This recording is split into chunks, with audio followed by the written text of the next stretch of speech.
Muy buenas, terminó el Gran Premio de Italia, bastante intenso además, y por supuesto vamos a hacer aquí un buen análisis. Lo vamos a dividir como en dos partes. Primero vamos a intentar entender pues todo el tema de los ritmos de los pilotos de arriba, de Ferrari, comparado con Verstappen, comparado también con Checo Pérez, y luego nos meteremos un poquito más en tema estratégico, sobre todo poniendo el foco en Hamilton, que fue el que llevó una estrategia un poco diferente por empezar con el duro y luego pasar al medio, en vez de al revés, que fue lo que hizo la mayoría, y así pues entendemos un poco cuál fue la mejor estrategia, degradaciones y todo eso. Como siempre lo vamos a hacer con los gráficos, os voy a dejar el enlace en la descripción, los de Level Up Academy en vuestra cuenta tenéis una pestañita de un F1 Insights, ahí podéis ver todos los gráficos bien ordenaditos en lista de todos los grandes premios, pero bueno, en cualquier caso de este en concreto vais a tener el enlace en la descripción por si queréis vosotros enredar por vosotros mismos con los gráficos. Entonces, empezando sobre todo con la parte de arriba y demás. Todos los de arriba, en concreto los 5 primeros, siguieron una estrategia muy parecida. Empezar con el medio, cambiar a duro y tirar hasta el final.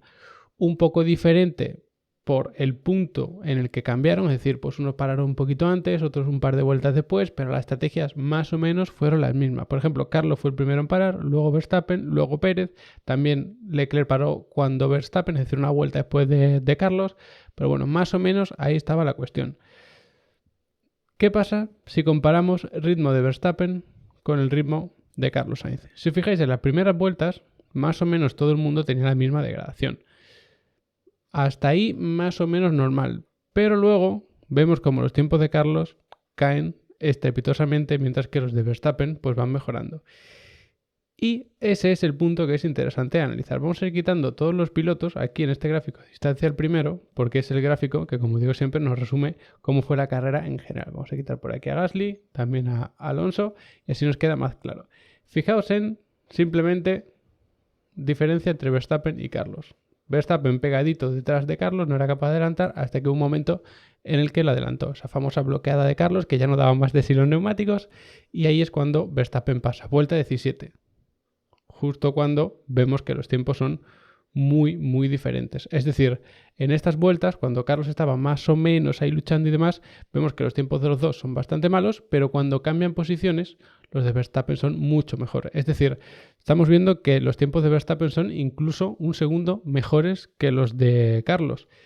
¿Significa esto que se tenía que ser un segundo más rápido para adelantar? No tiene por qué, porque es verdad que la velocidad punta del Ferrari era muy superior a la del Red Bull. Entonces, no es lo mismo adelantar siendo un segundo más rápido con un coche que tiene menos velocidad punta que con uno que tiene más velocidad punta. Así que ahí está sobre todo la clave de la diferencia de ritmo. Y si luego analizamos el segundo stint, en el que ya Verstappen iba un poquito más tranquilo, no tenía que estar luchando contra Carlos y demás, pues vemos que al principio pues más o menos similares, incluso en estas primeras vueltas del stint de Carlos un poquito mejor, pero luego la diferencia es bastante grande. Y aquí también es interesante pararse porque, si os fijáis, tenemos aquí una especie de gráfico tabla en el que vemos el ritmo de cada uno.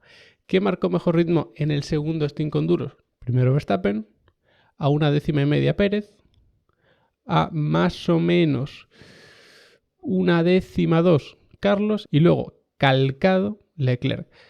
Es más fácil calcar el ritmo cuando vas pegado detrás y no adelantas, lógicamente, que cuando los dos tienen aire limpio. Pero la conclusión es clara. Verstappen era el más rápido, Pérez el segundo más rápido y luego los dos Ferrari. Y luego justo después tenemos a Russell, ojo, a un par de décimas, 3 del ritmo de los Ferrari. Por lo tanto, en este Gran Premio, en ritmo puro, se puede decir que estaba más cerca Ferrari de Red Bull que del resto, que serían ya pues los Mercedes, tenemos por aquí a los McLaren, a Alonso y demás, que al final ese grupo pues se apelotonó un poco todo el mundo y ahí pues todo el mundo marcaba evidentemente el mismo ritmo. Pero esto es una buena noticia para Ferrari, poniéndolo en contexto, por supuesto, de que es el circuito probablemente que más beneficie al concepto de coche que tiene Ferrari, que destaca mucho en velocidad punta, en recta, pero luego pierde bastante en curvas. Así que visto esto, está claro que el Ferrari pues sí que estaba bastante arriba, no como para competirle al Red Bull, pero más o menos cerquita. De hecho, si hacemos la misma comparativa que hemos hecho antes, pero en vez de con Verstappen, con Pérez, que es un piloto que, bueno, pues hemos visto que era un poquito más lento que Verstappen, aún así, cuando aquí estaban pegados los dos, pues más o menos sí que marcan el mismo ritmo, lógicamente, de hecho lo podemos ver también por aquí, pero claro, cuando Pérez pasa, que es ya en las últimas 5 vueltas, es cuando se ve esta diferencia. Realmente podríamos considerar esta diferencia como la estable y son unas 7 décimas. ahí se veía claramente que Pérez era bastante más rápido. Entonces, ¿por qué en este gráfico vemos que están tan cerca? Pues porque lógicamente pasaron gran parte del stint un atascado detrás de otro. Pero si analizamos las últimas vueltas en las que todo el mundo iba más o menos libre, pues vemos que Sainz estaba bastante por detrás de Pérez. Los tiempos de Leclerc son los mismos que los de Carlos porque estaba atascado detrás de él. Y si luego comparamos con los de Verstappen, vemos algo muy curioso. Y es esto. De repente los tiempos de Verstappen se disparan y parece ser que fue por problemas de temperatura en el motor. Aún así, bastante apretado todo y Verstappen sacó una distancia suficiente como para tener un margen suficiente. Fijaos que Pérez aquí era el segundo, Carlos el tercero y fijaos la ventaja que le saca. Ojo, se llegó a poner a unos 12 segundos, casi 13 de Pérez, pero terminó la carrera a unos 7 y poco. O sea que mucho cuidado porque si la carrera se hubiese alargado 4 o 5 vueltas más, probablemente Verstappen lo hubiese pasado bastante mal por esos problemas de temperatura. Pero una vez más le vuelven a salir las cosas bien a los de Red Bull y la carrera terminó cuando terminó. Incluso si no hubiésemos tenido esa especie de aborto inicial de la salida y demás, quizá lo hubiese pasado peor Verstappen, porque si esto no hubiese aumentado linealmente, sino exponencialmente, con un par de vueltas más, quizá Verstappen lo hubiese pasado peor todavía. Pero son solo elucubraciones y es un posible haber pasado, pero realmente no es lo que pasó. Y ahora una cosa muy interesante, y es el tema estratégico, poniendo el foco en Hamilton. Fijaos que prácticamente pues todo el mundo salió con el neumático medio, de hecho lo veis aquí. ¿Cuántos neumáticos salieron con el medio? 17. ¿Cuántos salieron con el duro? 3. Y esos 3 fueron Hamilton, como decía, Bottas y Magnussen. Pero Magnussen siguió una estrategia un poco diferente, con 2 paradas, duro medio medio, diferente. ¿Quién siguió la misma que Hamilton? Bottas. Y encima Bottas paró antes que el propio Hamilton. Si nos venimos aquí abajo, podemos ver la evolución de los tiempos de Bottas, que es la línea turquesa. Fijaos que Bottas pues alarga este stint del duro todo lo que puede y aquí para y pone el neumático medio. Y como veis los tiempos del neumático medio no paran de subir, pero luego al final se estabilizan bastante. Es decir, no parece del todo complicado aguantar hasta el final, porque si nos fijamos, por ejemplo, en un stint inicial del Williams con el neumático medio, en el caso de Albon, que es la línea turquesa, veis que se estabiliza, pero luego mucha degradación al final. En el caso de los Mercedes incluso también se ve algo parecido, porque vemos, por ejemplo, el caso de Russell, que es la línea roja, cómo no paran de subir los tiempos. Pero curiosamente Bottas sí que fue capaz de alargarlo. ¿Qué pasó con Hamilton? Que cuando estaba con este neumático duro, que veis aquí, paró, puso el neumático amarillo, que es el medio, y dijo que los tiempos estaban siendo bastante malos, que ese neumático no iba a llegar hasta el final. Y en parte tenía razón, o tenía razones para pensarlo, porque si os fijáis, aquí hace uno 25.5, 26.3, 26.4, 26.6, 26.5. Es decir, los tiempos iban empeorando. Las 4 o 5 primeras vueltas parecía que ese neumático no iba a aguantar de ninguna forma. De hecho, si tú ves esto al principio del stint y las 5 primeras vueltas de Russell ves que iban subiendo los tiempos de forma dramática, pero no tantísimo, ostras, puedes pensar que este neumático, si sigue subiendo a este ritmo, los tiempos al final iban a ser un desastre.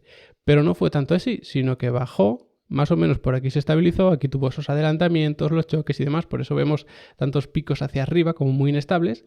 Pero fijaos en las últimas vueltas. En las últimas vueltas era con diferencia mejor el neumático medio de Hamilton que incluso el duro de Russell, que evidentemente estaba más desgastado, tenía casi 10 vueltas más, pero era un duro que teóricamente va a durar más. Por lo tanto, si suponemos aquí más o menos esa diferencia estándar, podríamos decir al final del stint, vemos que Russell es 5 décimas más lento que Hamilton. Por lo tanto, esa estrategia era un éxito. Porque la degradación con el medio al final de la carrera no era tanta como se esperaba, incluso no era tanta como al principio de la carrera, que eso sí que es normal porque al principio tienes más peleas en pista, tienes más carga de combustible, por lo tanto el coche pesa más, degrada más, pero es verdad que al final Hamilton tuvo que apretar bastante para sacar esa distancia a los de delante. Y si nos metemos aquí, vemos que realmente lo consiguió. Si ponemos aquí, por ejemplo, a Alonso, ponemos a Albon que estaba por ahí, ponemos a Norris y ponemos al propio Hamilton, fijaos que cuando se quita estos pilotos de delante, cómo se va alargando. Todo este grupo de pilotos que son Albon, Alonso, Norris, se quedan atascados recortándole tiempo a Verstappen por los problemas que tuvo Verstappen, pero es que Hamilton recorta un ritmo mejor que nadie. De hecho, si nos fijamos aquí y ponemos a Hamilton comparado, por ejemplo, con Pérez, que fue el piloto que más o menos pudo rodar libre al final sin problemas, porque Verstappen sí que tuvo problemas, fijaos en los tiempos de Hamilton. Las últimas 5 vueltas de Hamilton son mejores que las de Pérez.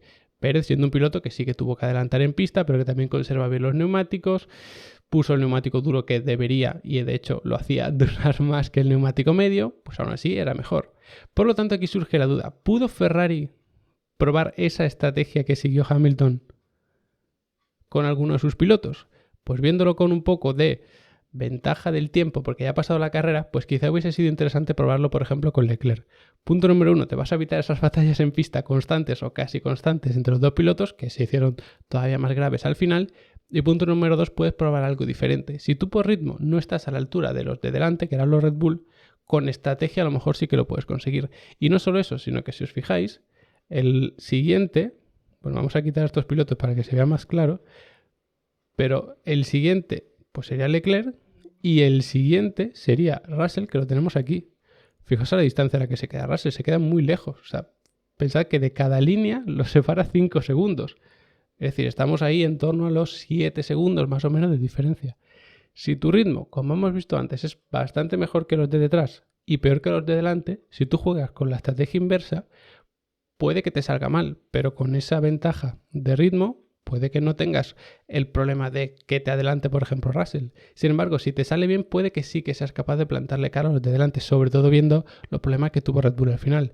¿Qué pasa? Que quizá Ferrari se veía con capacidades de pelear con Red Bull y no se veía con tanta ventaja respecto a los Mercedes o respecto a Russell en ese caso. Además, tampoco sabes que Hamilton va a seguir esa estrategia, dónde se van a colocar, si van a formar el tapón que se formó detrás de Albon. Por lo tanto, si Ferrari hubiese empezado, por ejemplo, con Leclerc, con el duro y hubiese pasado al medio, probablemente hubiese estado más cerca de ganar la carrera. Pero era imposible saber a priori que la carrera iba a suceder así, porque no es solo la sorprendente poca degradación al final de carrera, sino es el tapón de Albon durante toda la carrera, los problemas de Hamilton al principio del sexting con el neumático medio, en fin, son muchas cosas que tú no sabes si van a pasar o no. Incluso la posibilidad de un safety car al principio de la carrera que no apareció, son muchas cosas que evidentemente antes de la carrera no puedes saber, pero nos queda esa espinita de y si lo hubiesen intentado con alguno de los dos pilotos, porque al final cuando tienes dos pilotos que están en la misma posición, intentar estrategias diferentes, pues es verdad que tienes más que perder, pero también tienes más que ganar. Entiendo que como están ahí los dos pilotos en el mundial, pues no quieren favorecer a uno descaradamente con la estrategia o perjudicarlo, quizá los pilotos tampoco estén por la labor de arriesgar demasiado, así que entiendo que el Ferrari pues tomó la decisión un poco más tranquila, un poco más obvia y no decidió arriesgar, pero es verdad que luego los pilotos sí que arriesgaron y bastante al final de la carrera, pero bueno, ese es otro tema. Así que nada, espero que os haya ayudado este resumen, análisis del Gran Premio a entenderlo mejor. De todas formas, vamos a hacer un análisis más extendido en Twitch, vais a tenerlo colgado, o sea que si os vais al perfil, tenéis por ahí el enlace en la descripción, vais a poder ver el directo completo, aunque no lo veáis en directo, pero lo podéis ver en diferido y hablaremos más tranquilamente sobre todos los asuntos. Y por supuesto, si queréis aprender mucho más de automovilismo real y virtual conmigo, pues echadle un vistazo a Level Academy, que tenéis tarifa plana de cursos para que aprendáis todo lo que queráis con un precio muy reducido, tanto que ni siquiera hay que comprar los cursos individualmente. Os dais de alta por 15 euros al mes y accedéis a todos los meses que queráis. Además tenéis descargas, tenéis soporte, tenéis certificados, tenéis setup para Sim Racing, todo lo que se os ocurra lo tenéis por allí. Además, esta semana hemos empezado con un curso de análisis de datos para motociclismo, un curso bastante diferente al resto que tenemos, así metemos un poquito más de contenido también relacionado con las motos, que sé que a muchos os gusta, y como siempre, os agradezco que os hayáis quedado hasta el final del vídeo y nos vemos muy pronto.